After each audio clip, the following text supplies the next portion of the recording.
Which, by the way, I wish these people were just useless. They're actually worse than useless, that they're detrimental. And they never, ever learn to shut up. And even a broken clock is right twice a day.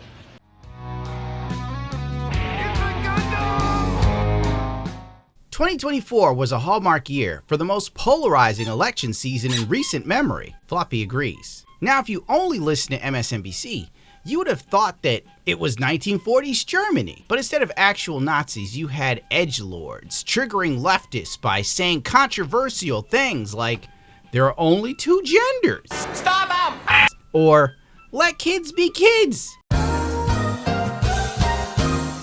He's not funny at all. I'm sorry, I forgot to add a disclaimer before saying such strongly worded language.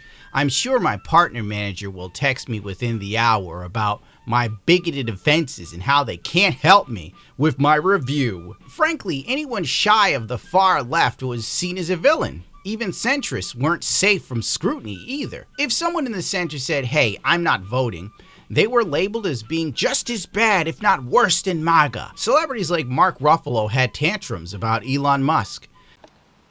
Elon Musk is such a two-faced turncoat traitor because he was a climate champion. And he sold himself out for a buck and some power.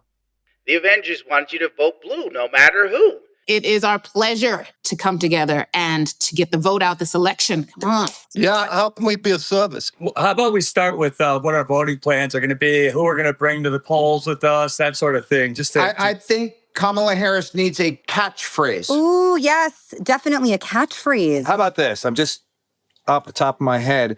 I can do this all day. Shut up. I hate it. Okay. I mean, it's original. Yeah, you know. Hi, gay.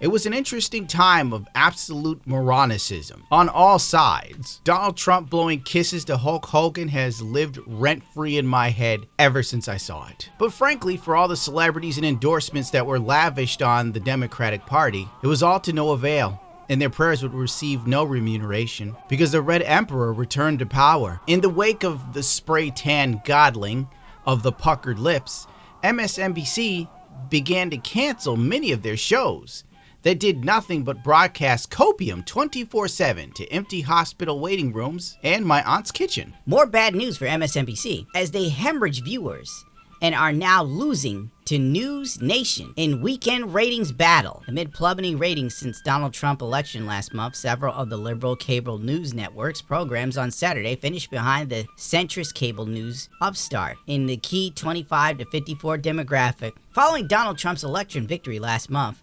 disenchanted viewers have turned off CNN and MSNBC, while Fox News has seen its ratings surge from the day after the election through last week. MSNBC averaged only 600,000 total viewers in primetime, less than half of the year-end date. CNN was also down 46%. Blah, blah, blah, blah, blah. Joy Reid was among the many shows on the chopping block, and rightfully so. She's crazier than cat piss on a warm summer's day. Let's take a look back at some of her greatest hits.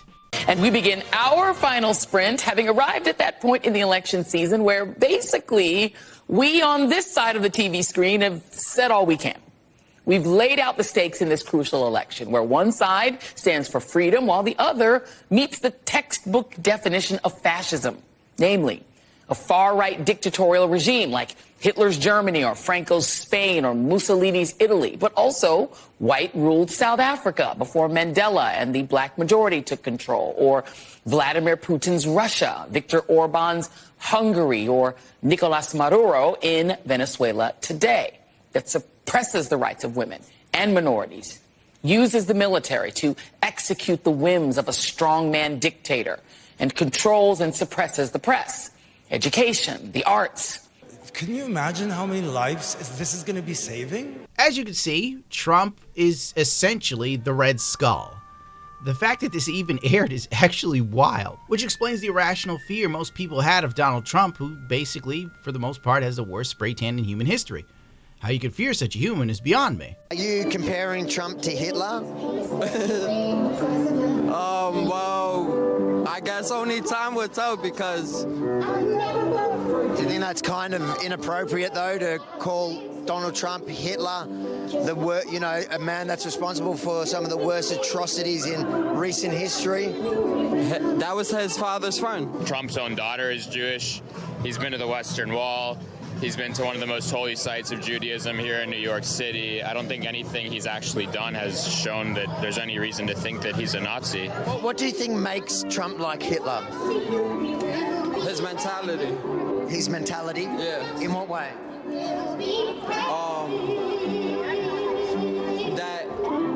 Joy's show was just pure propaganda, with a few bits of truth smothered in a healthy dose of fear-mongering right before the election season. You know what's so interesting, too, is that I have actually never heard a person who isn't an economist or works on CNBC. I used to do CNBC a lot as a guest. I actually used to do Larry Kudlow's show all the time, a couple times a week. And the only people I ever hear use the word inflation are journalists and economists, right? So that is not part of the normal lexicon of the way people talk. New word. A-R-T-I-S-T spells bullshit artist. Well, would you look at that? Everybody I know is an economist. This woman's so far to touch it feels like she stepped off of an episode of South Park. Well, why shouldn't I trust her? She's on TV, and she's black. Trust black women, they lead the way. Trust black women, they lead the way. Here's the question that I have on that. These two men are both elderly. Donald Trump is an elderly man who, for whatever reason, was given 9 seconds to take a iconic photo op during an active situation. Weird situation. We'll figure that out one day. Trump was allowed a 9-second photo op. The dude took one of the most badass political photos that will totally go down in the history books. The guy was fist bumping the audience right after someone tried to paint the crowd with his brains. Suck it, lady. But his survival of that and bouncing right back and going right to his convention is being conveyed in the media world as a sign of strength. This current president of the United States is 81 years old and has COVID. Should he be fine in a couple of days? Doesn't that convey exactly the same thing? Lord, MSNBC was blazing Biden like a donut. Biden surviving COVID from the safety of his home. Surely this is on the same level as Trump surviving an attempt on his life. This show is ridiculous and deserves to be ridiculed. The fact it took them this long to get rid of Joy Reid is insane. The question I'm asking is, what is the expertise that you have and other Moms for Liberty advocates have to decide that a book, an award-winning book like All Boys Aren't Blue, isn't appropriate for students to read? What is your expertise? What a tragic story of a young man who Perth, Melbourne. His adult family member. So you have Perth, Melbourne, Canberra. In what context is a strap-on acceptable for public school? Just I mean.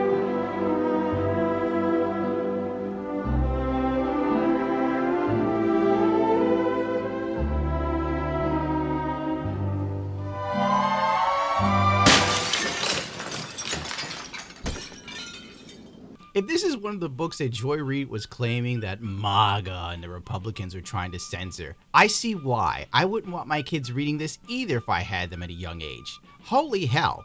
If my 5-year-old or 6-year-old or 10-year-old came into the house with this book and I saw what it was about, I'd beat the teacher with it. Listen, I'm done with this. There's tons more of Joy Reid's absolutely insane takes, including her TikToks that were nothing short of crazy old black woman energy. In America, there's a thing about both white vigilantism and white tears, particularly male white tears. Really white tears in general. We could not concentrate on what this old man was saying.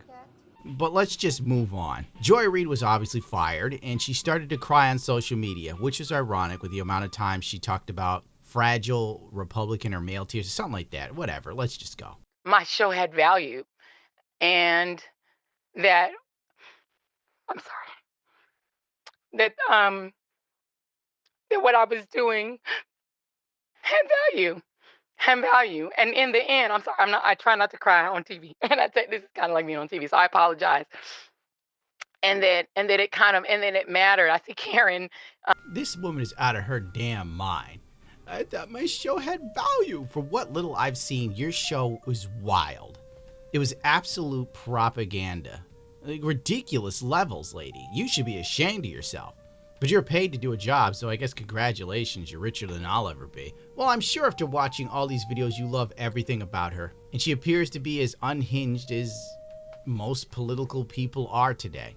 The problem with our media in general, especially when it comes to politics, is the lack of the fairness doctrine.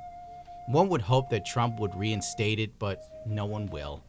No one ever will. Once Reagan got rid of it, everyone was free to just sort of go absolutely hog wild on each other, coming up with conspiracy theories and Texas sharpshooter fallacies to the moon, vilifying their opposition to the point of where it becomes a religious fervor, where everyone on the opposing side sees the other as so abhorrently evil and demonic that they cannot be reasoned with nor lived with. I'm sure in the future, when things go wrong and we possibly go into a civil war that starts at the Battle of Dave and Buster's, we'll probably look back and see the folly in all of this.